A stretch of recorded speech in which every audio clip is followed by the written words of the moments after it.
now entering the truth zone, deep into the vortex of the information revolution with your host, Michael B.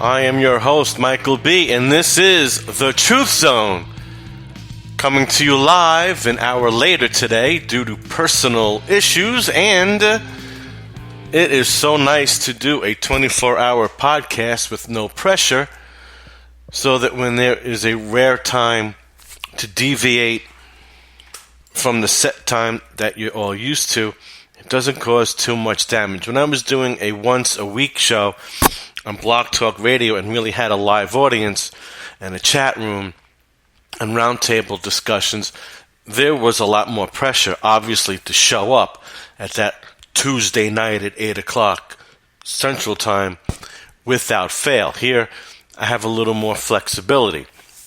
And I thank all of you that listen to my show. I know there are steady listeners, I can tell, I've got followers on Spreaker. Several of my shows have been downloaded, and I really appreciate that. Please do download them, share them with your friends, put them all over social media. Go for it. My only proprietary right is thetruthzone.com. I paid for that domain. Other than that, please feel free to send it out there. So, what prompted me for today's show is that I had kind of a debate with someone on Twitter because Dinesh D'Souza called America a democracy. And I've gotten into the habit of automatically and swiftly correcting people that we are a representative republic. And then someone has to come along and chime in and say, well, the term democracy and republic is interchangeable, and pigeonholes a couple of excerpts from Thomas Jefferson. I provide real evidence to the contrary, and he doesn't like it, so he labels it, law notes, fake. Yeah, see, that's the new thing. See, in Donald Trump's exposing the political agendas of quote-unquote news organizations like CNN and calling it fake news, he also opened up a Pandora's box. Because I've noticed that be it a self-professed liberal or a self-professed conservative, if they don't like an article or a video that you put up, it has to be fake. And it becomes even more exciting when they use Snopes to back up their claim, run by some fat broad with a cat. So, so it is a Pandora's box. Everything is fake now. Look, it came from Law Notes. And I'm going to read you that article, and here's why. Now, I'm going to warn you today, it's going to be a little more drier. It's going to be a little more educational. I feel it's really important, though, for us to arm ourselves with knowledge. And the knowledge is, of course, are we a republic or are we a democracy? And here's why it's so important. This last election for president personified the issue. The losers who voted for Hillary Clinton demanded that the Electoral College be done away with and Hillary handed the presidency because she won by 3 million votes. All right, first of all, She won by 7 million in California. California is arguably the most politically corrupt state by far in the entire country. It's also been reported anywhere from 3 to 7 million people voted illegally. And I guarantee you, overwhelmingly, over 70% came from California. We see by Jerry Brown's policies, giving illegal aliens licenses, wanting them to vote. It's this don't ask, don't tell situation that they have over there now. Sanctuary cities, and I'll even pigeonhole it even more. It wasn't just California that would have put Hillary over the top and made her president if we were a democracy. If you go inside the state of California, I'll give you 2 cities that would have done it. Los Angeles, which has Beverly Hills and Hollywood. I don't have to tell you again about that corruption. And San Francisco.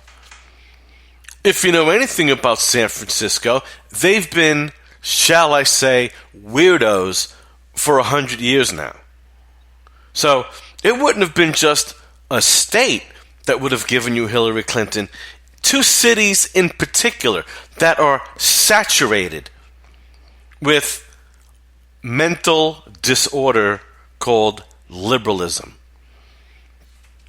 So we are, without a doubt, a republic. I'm going to go into that article. I'm also going to arm you with what type of people were our founding fathers. Now, I showed you that they were devout Christians, and they framed the United States of America according to the teachings of Jesus Christ through the Gospels and the Pauline letters from the Apostle Paul. I showed you that it's indisputable, it's undeniable. The ones that want to say, well, we've evolved, we're not a Christian nation anymore, those guys are archaic and outdated, they're antichrist. Just be assured of that. Just understand that. Because there's only 2 sides. You're either on the side of the cross or you're against the cross. You are either for Christ or you're antichrist. It's like, I laugh, pro-life or pro-choice. No. The opposite of life is death. You're either pro-life or you're pro-death. Choice is not the opposite of life. So, if you don't want to call yourself pro-death, well, then it should be your non-choice versus pro-choice. Those on the non-choice, I'm pregnant, well, I'm a mom, and I'm a dad. There's no choice in that. There's no going back. We did it. And then there's choice. It's inconvenient. I'm really not in the mood. I'm really not ready to be a mother. I'll just get rid of it. Like that. So, I'm going to show you why we are a republic. And I'm going to show you the type of people the founding fathers were. I gave you the spiritual aspect. You're now going to get the secular aspect. And this will show you the fundamentals that we, as 21st century Americans, are compelled, and really, when you're born here or when you go through the naturalized process, you basically have taken an oath to defend the United States of America and to live by the Constitution and the original intent thereof of the founding fathers. So, this comes from 1215.org/law notes. And as memory serves me, I believe the Magna Carta was written in 1215. I believe that's so. So let's look at this. Here we go. I pledge allegiance to the flag of the United States of America and to the republic for which it stands. Not the democracy, not the Republican democracy, not in the social democracy, and to the republic for which it stands, one nation under God, indivisible, which means we should not be adopting multiculturalism, which is a divider, with liberty and justice, not just for the rich and the privileged and the connected, but justice for all American citizens. In the Pledge of Allegiance, we all pledge allegiance to our republic, not to a democracy. Republic is the proper description of our government, not democracy. The author invites you to join him in raising public awareness regarding that distinction. And we have a duty, ladies and gentlemen, to educate the public, especially our young people. I was in Bible study last night. We're talking about making it more personable and relatable. We have a sworn duty above all else to educate our young children on the Bible and the Constitution, especially in these times. Now, I know some of you will say, well, that's a cliche. Every time thought it was the time. And I understand that. But as we've progressed through history, and with information at our fingertips, there really is no more excuse to be ignorant. You had that in the 50s, the 60s, I mean, really right up to the 90s before the internet. You had one voice, and this was being discussed by Roger Stone on Infowars.com yesterday. The TV was and the physical newspaper, and the radio. Those were your three main outlets. But they were all connected. They were all mainstream media.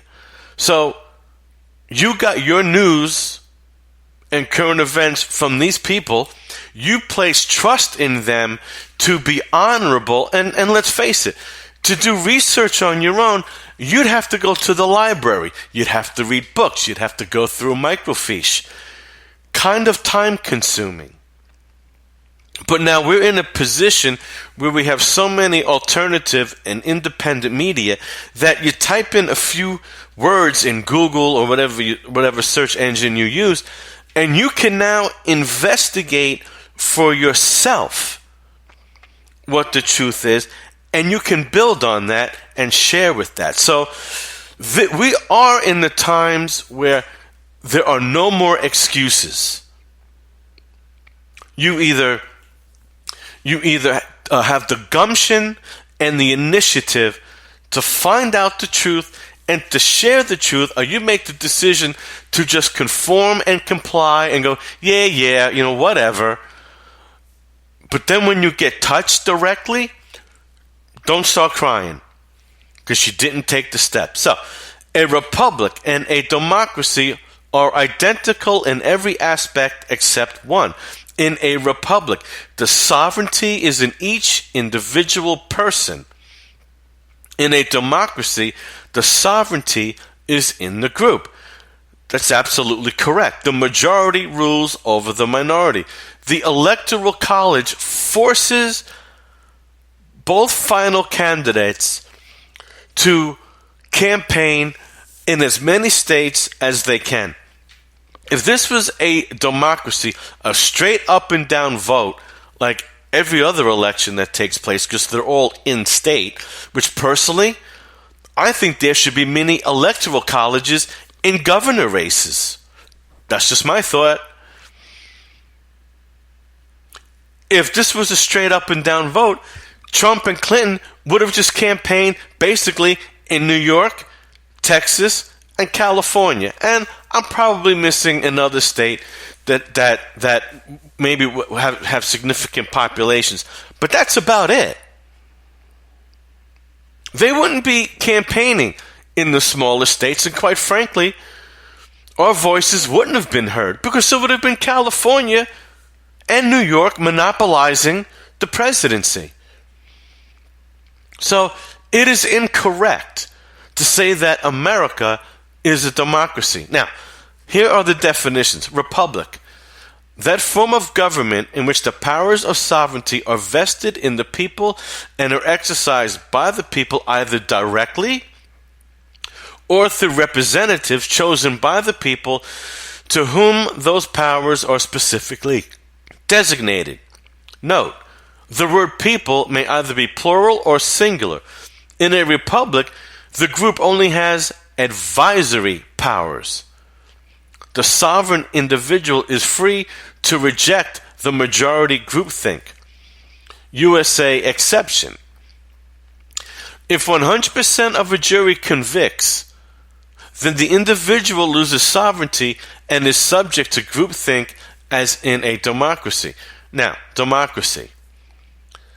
That form of government in which the sovereign power resides in and is exercised by the whole body of free citizens directly or indirectly through a system of representation as distinguished from a monarchy, aristocracy, or oligarchy. Note, in a pure democracy, 51% beats 49%. In other words, the minority has no rights. The minority only has those privileges granted by the dictatorship of the majority. The distinction between our republic and a democracy is not an idle one. No, it has great legal significance. The Constitution guarantees every state a republican form of government. That's Article 4, Section 4. No state may join the United States unless it is a republic. Our republic is one dedicated to liberty and justice for all. Now, I know some of you are rolling your eyes, because I do too. Do we really resemble that republic anymore? Not so much. Those are not minority rights. There's no such thing as significant minority. There are no minority rights except civil rights, privileges, granted by a condescending majority. Only 5 of the U.S. Constitution's first 10 amendments apply to citizens of the United States. Simply stated, a democracy is a dictatorship of the majority. Socrates was executed by a democracy. Though he harmed no one, the majority found him intolerable. Some dictionary definitions. Government. The government is but an agency of the state, distinguished as it must be in accurate thought from its scheme and machinery of government. In a colloquial sense, the United States or its representatives considered as the prosecutor in criminal action, as in the phrase, the government objects to the witness, Black's Law Dictionary. Government, republican government, one in which the powers of sovereignty are vested in the people and are exercised by the people, again, either directly or indirectly through representatives. And this is in regards to Duncan 139 U.S. 449, 11th Circuit Court 573. Also Minor versus Happersett, Black's Law Dictionary. Democracy. That form of government in which the sovereign power resides and is exercised by the whole body of free citizens directly or indirectly through a system of representation, again, distinguished by from a monarchy. Democratic form of government. Here's an example. An environmental organization proposes a bill for the ballot that every individual should reduce his water household usage by 25%. To assure that this goal is met, the government or private sector will monitor every individual's household water consumption rate. If an individual does not meet the goal, his first offense is $500. Second offense, $750 and 30 days community service. Third offense, $1,500 fine and 30 days in prison. And it goes on to other offenses. The people argue this environmental issue back and forth. They argue the pros and cons of the issue. This great debate is held at town hall meetings. Strong opinions are on both sides of the matter. One side preaches, it is for the common good. The other side rebuttals, this is control and not freedom, and loss of choice. Election day occurs. The people go to the ballot box to settle the problem. The majority won by a vote of 51%. The minority of 49% lost. The minority is ignored. The majority celebrates while the minority jeers in disappointment. Since the majority won, the bill goes into effect. As a result of the majority winning, every individual must reduce his water usage by 25%. For the reason that the majority has mandatory powers in a democracy. Those who wish to go against the collective will be punished accordingly. So let's go to the Republican form. An environmental organization proposes a bill for the ballot that every individual reduce the water usage 25%. The government or private sector will monitor everyone's household. And again, the same penalties. The people argue this environmental issue back and forth. They argue the pros and cons. Strong opinions are on both sides of the matter. One side preaches common good, the other side says control and loss of freedom. They have the election. The people go to the ballot box to settle the problem. The majority won by 51%, whereas the minority lost by 49%. The majority celebrates while the minority jeers in disappointment.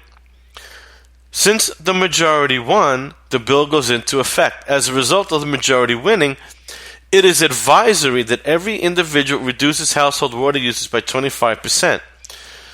For the reason that the majority has advisory powers in a republic. Bearing in mind that each individual is equally sovereign in a republic, he is free to reject the minority. He may choose to follow the majority and subject himself to the rule, or he may choose to not follow the majority and not subject himself to the rule. The minority has a voice and rights to refuse to accept the majority. Everything is advisory in a republic. It's not a compulsion. This brings liberty and peace to the realm. Notice that in a democracy, the sovereignty is in the whole body of the free citizens.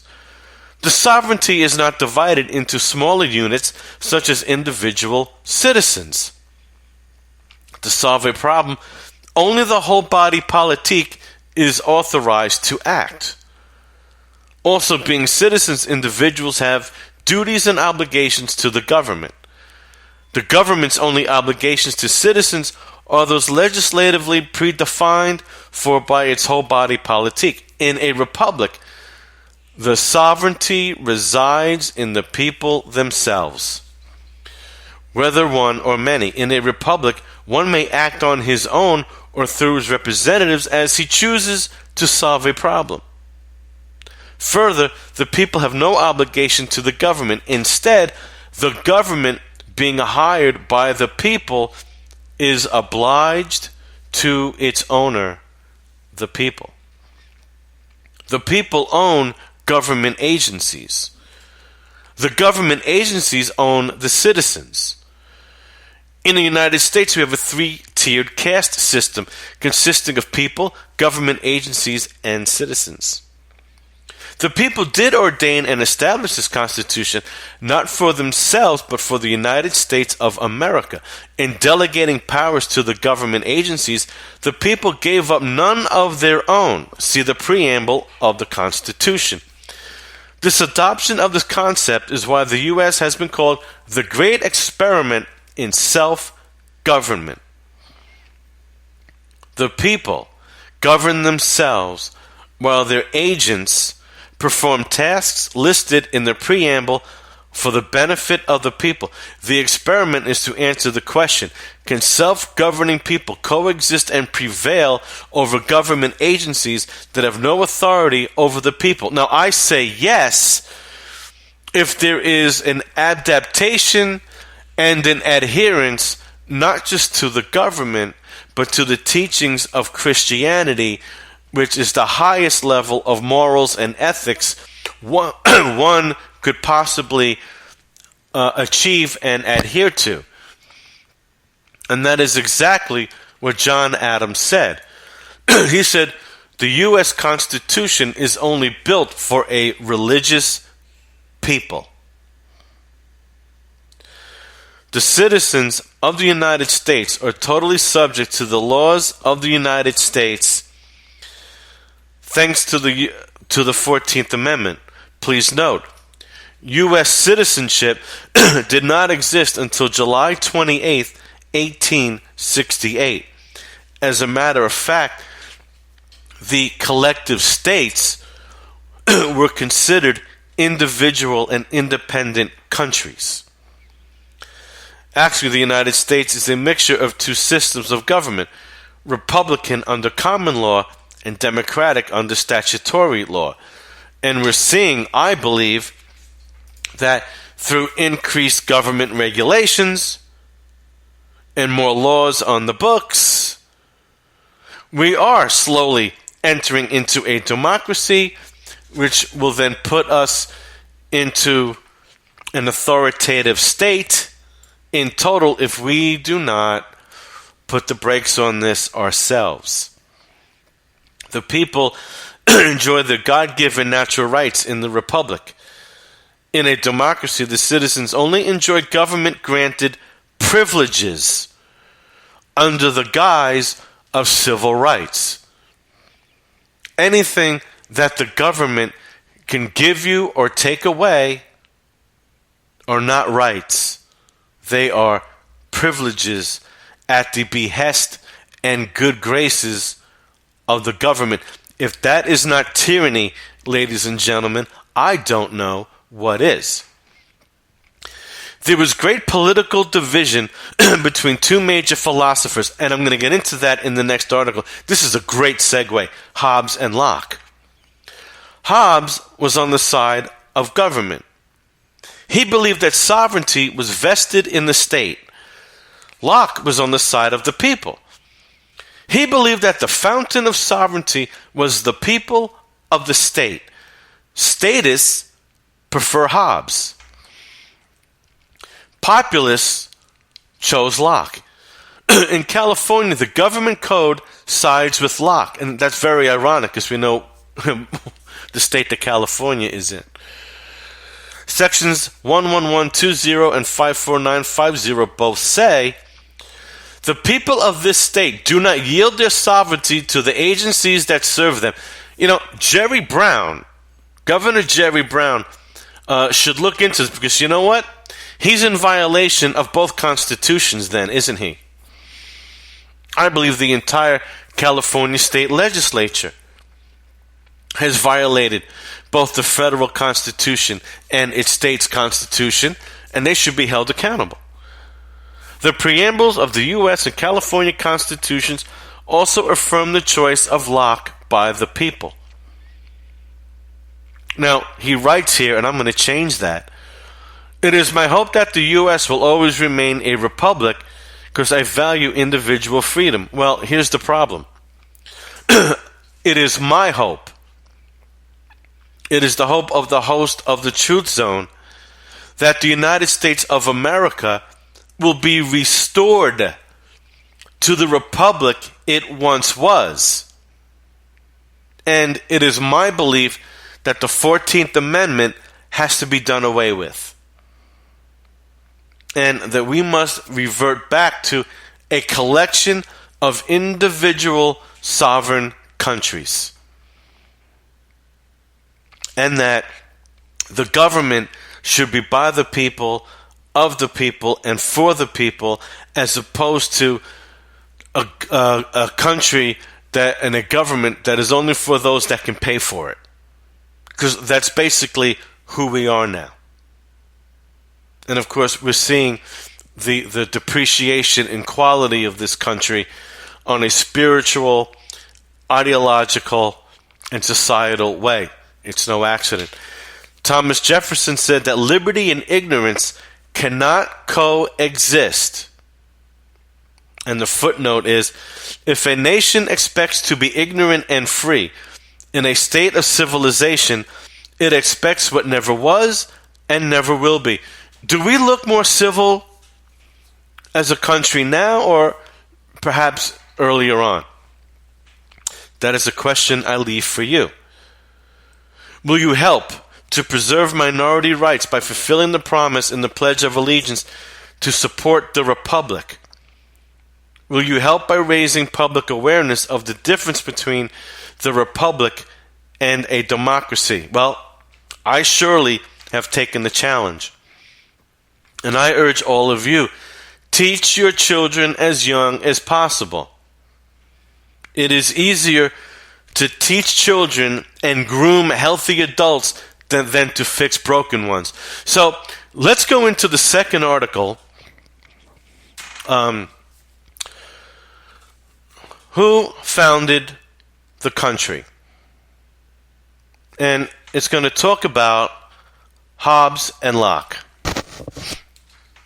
So this article goes back 5 years ago. And it was written actually to Rick Santorum, who during the primaries criticized Ron Paul and libertarians. Now, I understand where Rick Santorum is coming from, because today's libertarian is not what the founding fathers were. Today, it is my belief that libertarians are liberals and anarchists.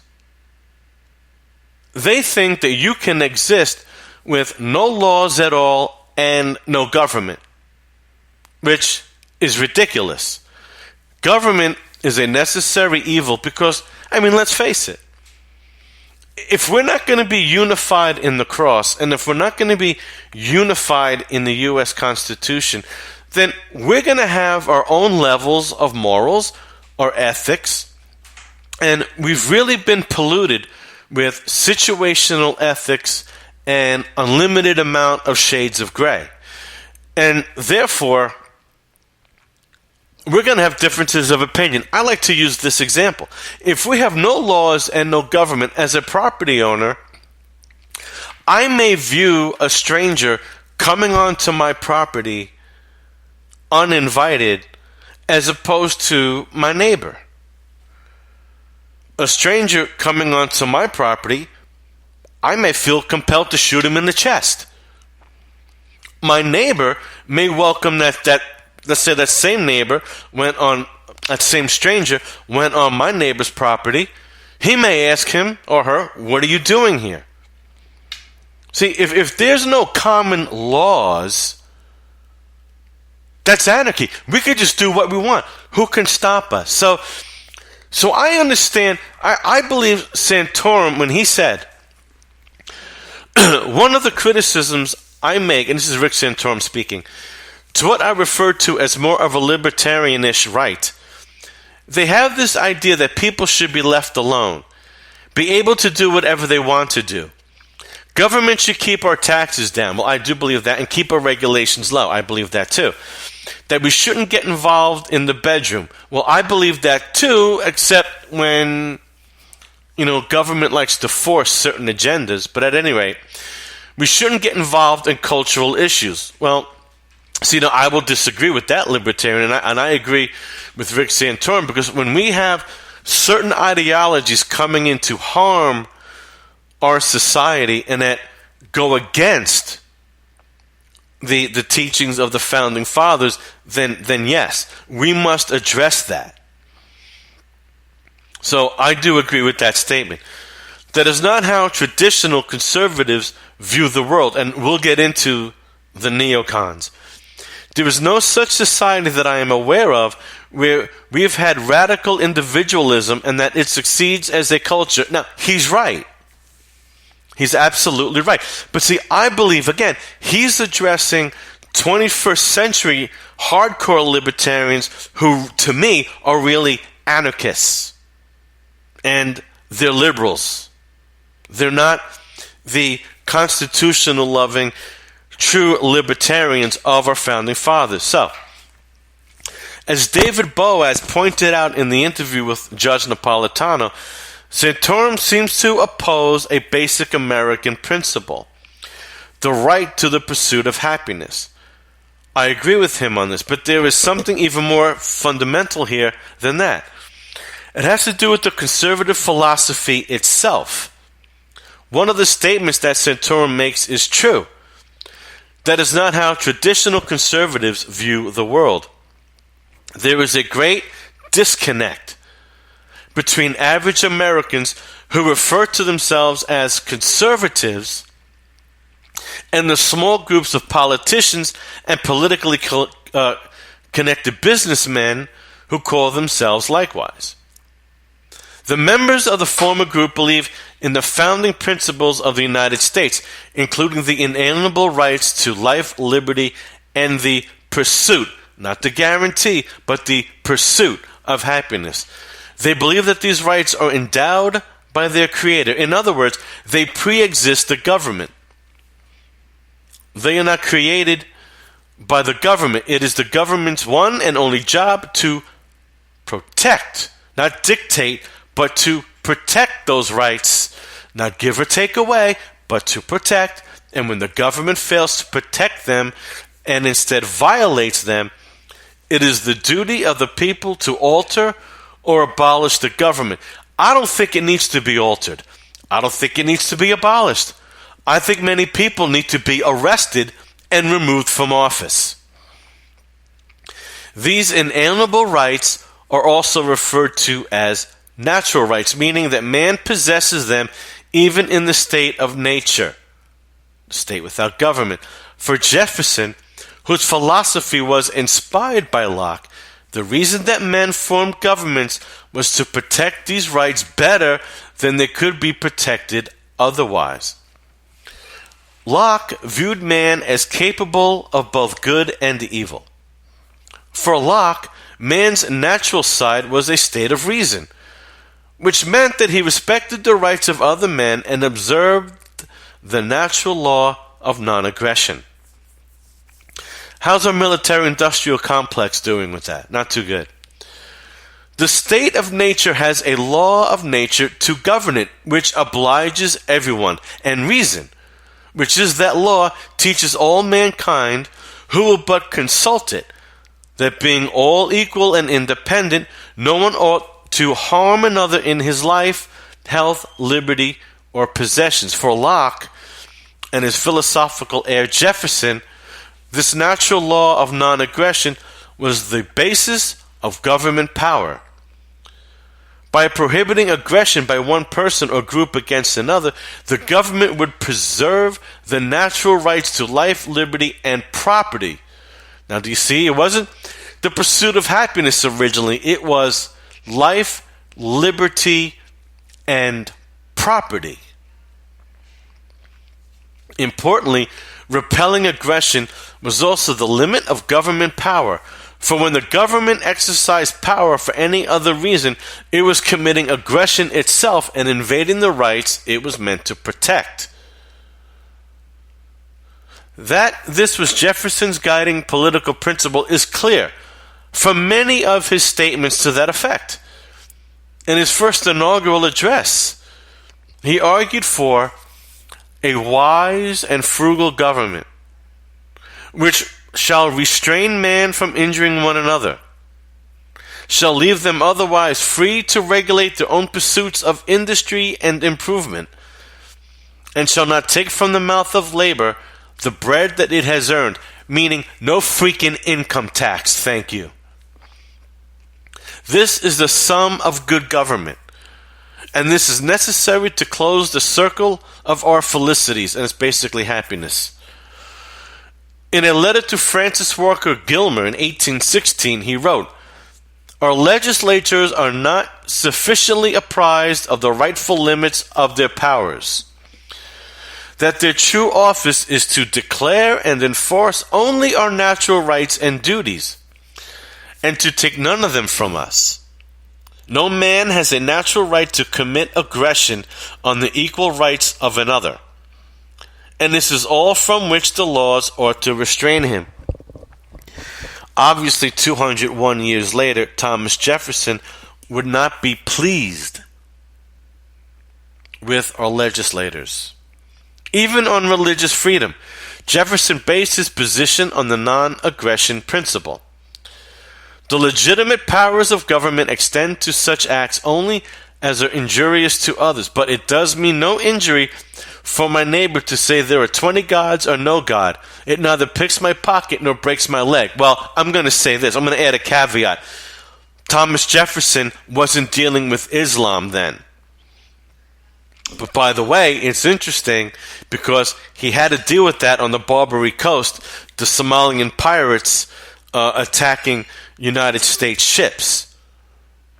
And the Imam said to Jefferson, it is his duty to Allah to attack Americans. So Thomas Jefferson did get a little wake-up call in regards to that. So sure, people can have religious faith, but when it starts to encroach on everyday society, that is where the government is to step in and preserve the general welfare of its citizens, not put everyone on welfare. These ideas that I have just expressed to you are not conservative ideas. They are the classical libertarian ideas. While Jefferson, Samuel Adams, and the others who espoused this theory may not have called themselves by that name, the basic tenets of their philosophy were the same. Today, the non-aggression axiom remains the fundamental basis for libertarian theory. Well, theory, yes, but the way today's libertarians are behaving, I don't believe the Founding Fathers would approve either. Just as this non-aggression principle serves as the foundation and limit of government power between individuals within society, it is the foundation and limit of government power with respect to other nations. Here is where the military-industrial complex and Washington, D.C. is in violation of this principle. As all nations exist in a state of nature with each other, the natural law of non-aggression is the only one that governs them. As stated before, the non-aggression principle is the basis for the declaration of war power. The purpose of that power is for Congress to debate whether or not the nation in question has actually committed aggression against the United States. What aggression has the Syrian government performed against the United States of America that Donald Trump has handed it over to his war generals to decide when, how, and where to attack the Syrian government? I submit to you that Donald Trump, in effect, is in violation of the declaration of war power. If there has been aggression against the United States, then a state of war exists and military action is justified. If it hasn't, there is no state of war, no declaration, and no military action is justified. The use of military force in the absence of a state of war, previous aggression by another nation, violates the natural law. Now, it is proper for the United States government to declare war on the Islamic State of Iraq and Syria. It is absolutely correct. They have taken credit for multiple terrorist attacks on United States soil. They are an army. They are an organized entity. They are no different than the Nazis of Germany. Just because the Nazi movement was contained to one sovereign nation, Germany, ISIS is no different than the Nazis just because they occupy multiple countries and that a ruler of one particular state or states have openly declared sponsorship of ISIS. It doesn't matter. They are an organized army with named rulers, a flag, a code of ethics, if you want to call it that, with the Quran. They are an organized, established ideology. And it is fair to declare war against them. it is fair to arrest and contain all United States citizens and non-citizens on U.S. soil that puts Sharia law over the United States Constitution. It is reasonable and just to arrest and contain those individuals that have created independent, and they have, independent little Islamabads creating their own individual Islamic states. It is correct. It is justified. Now, the conservative philosophy rejects all of the ideas that I've stated to you. There were conservatives in the 18th century, just as there are today, and their philosophy hasn't fundamentally changed. The writer that most modern conservatives traced their philosophical ideas to was Edmund Burke. He has this to say about inalienable rights. Government is not made in virtue of natural rights, which may and do exist in total independence of it and exist in much greater clearness and in a much greater degree of abstract perfection. But their abstract perfection is their practical defect. By having a right to everything, they want everything. Government is a contrivance of human wisdom to provide for human wants. Men have a right that these wants should be provided for by this wisdom. Among these wants is to be reckoned the want out of civil society of a sufficient restraint upon their passions. Society requires not only that the passions of individuals should be subjected, but that even in the mass and body, as well as in the individuals, the inclinations of men should frequently be thwarted, their will controlled, and their passions brought into subjection. This can only be done by a power out of themselves and not, in the exercise of its function, subject to that will and to those passions which it is its office to bridle and subdue. In this sense, the restraints on men, as well as their liberties, are to be reckoned among their rights. But as the liberties and the restrictions vary with times and circumstances and admit to infinite modifications, they cannot be settled upon abstract rule, and nothing is so foolish as to discuss them upon principle. While modern conservatives like Russell Kirk have pointed to Burke as their philosophical inspiration, one can clearly see that Burke is merely restating ideas from the true father of modern conservatism, Thomas Hobbes.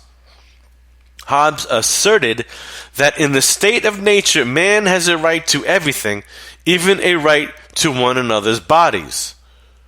Hobbes asserted, as Burke implies here, that man's passions would always overcome his reason, and because of this, the state of nature was a state of war of everyone against everyone. For Hobbes, as for true conservatives today, man has to give up his natural rights upon entering society and accept those privileges to liberty and property that the government grants him. Well, you see, here's the problem. The problem is that, again, the state can then decide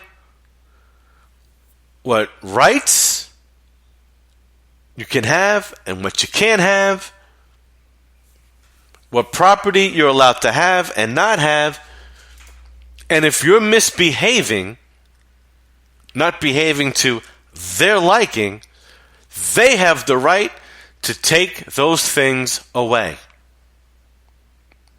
If that does not sound like tyranny, I don't know what does.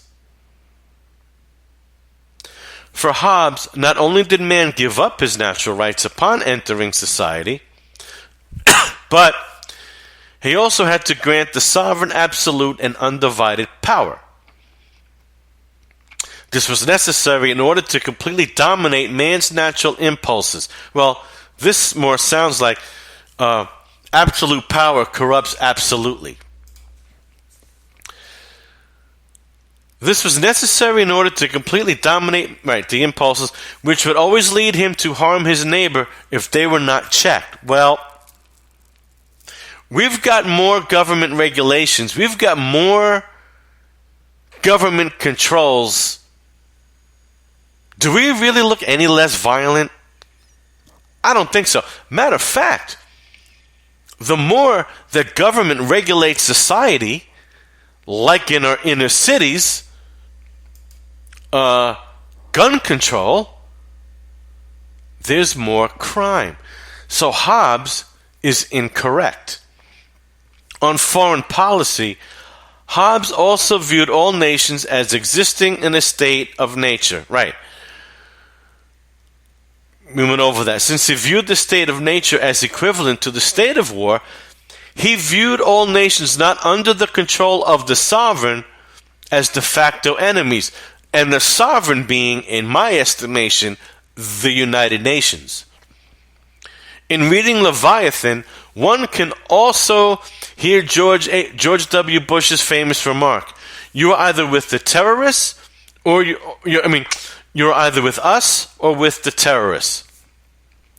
This is why conservatives support the deployment of troops all over the world.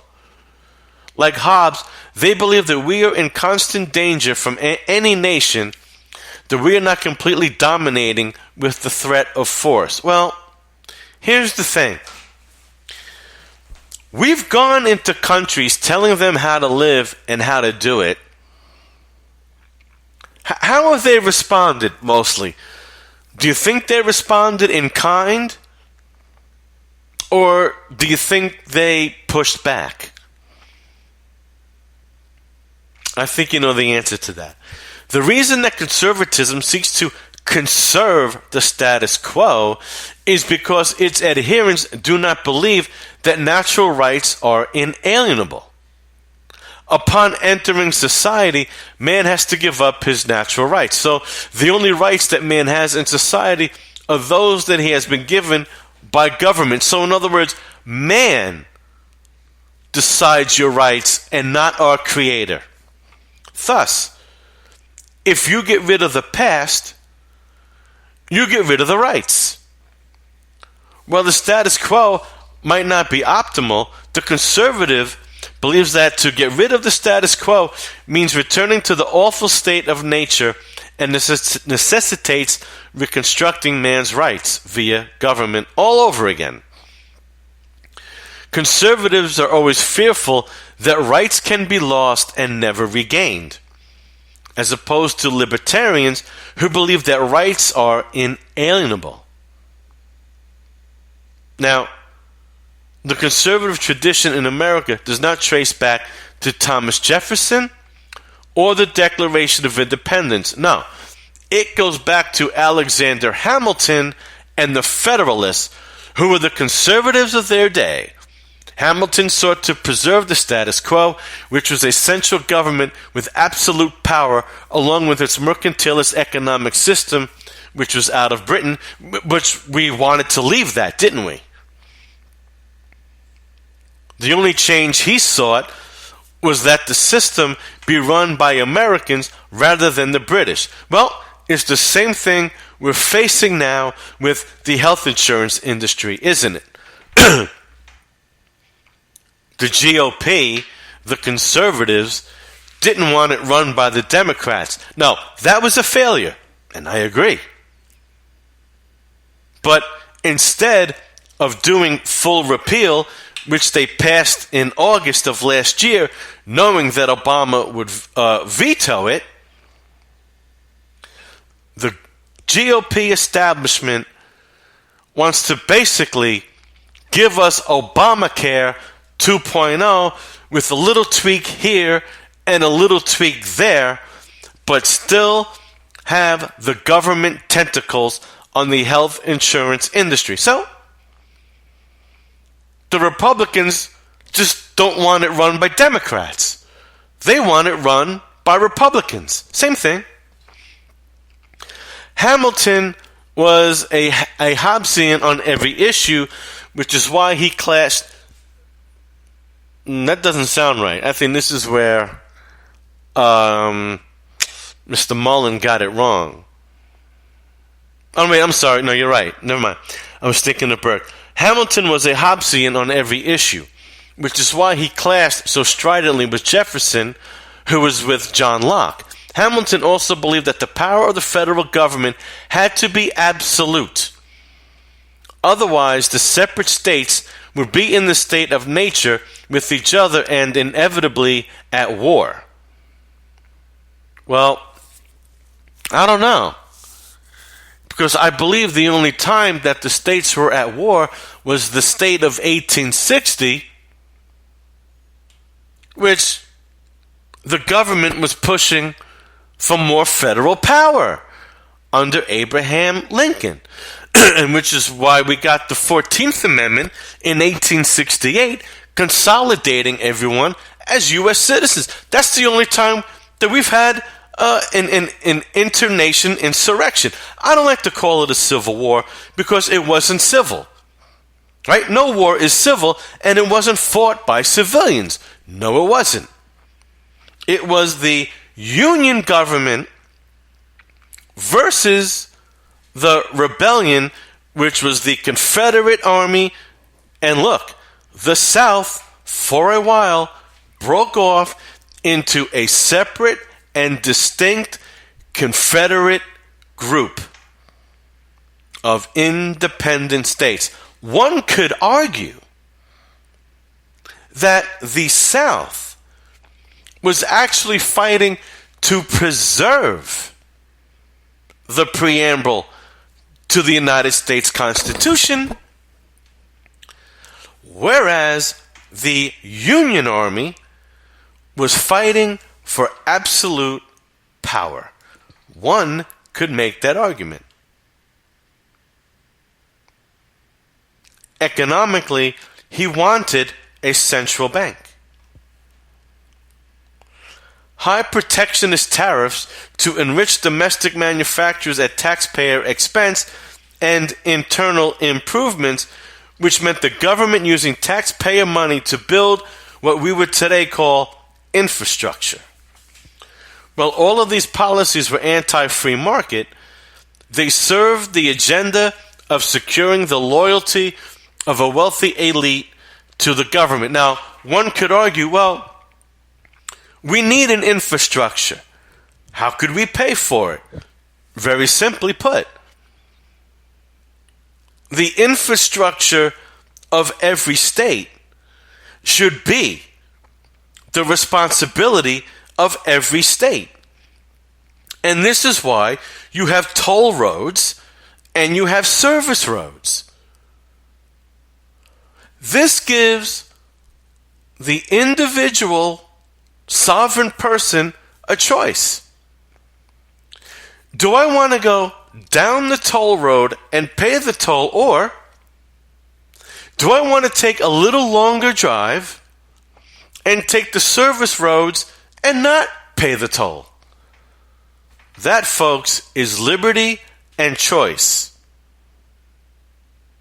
And if every state would take care of its own business, well then, the union, as it were, will be taken care of through osmosis. I'll say again, if every state took care of its business, the union of states would be taken care of itself through osmosis. The conservative tradition can be traced throughout American history, from the Federalists to the Whigs to the Republican Party. The Republican Party was born as the party of big government, grand old party, centralized power, and a mercantilist economy. Ironically, all that history remembers of the Republican Party at its birth in the 1850s is its opposition to slavery. Its one libertarian position while ignoring its Hobbesian conservatism on all other matters. However, with slavery abolished, the Republican Party retained the rest of its philosophy through the next century and right up to the present day. One could hear it rehashed in any 2012 Republican presidential primary debate. So, we're hitting 12 o'clock. So, basically, that's the story. We are a republic where the individual owns the sovereignty and liberty, not the group. Also, our country was founded by Christian constitutional libertarians, not today's anarchical libertarian. This is what America, ladies and gentlemen, need to be returned to. It is our sacred duty as men and women of God and as men and women of the United States Constitution to be knowledgeable and to share that knowledge with not just our fellow Americans. No, I say to you, but with the world.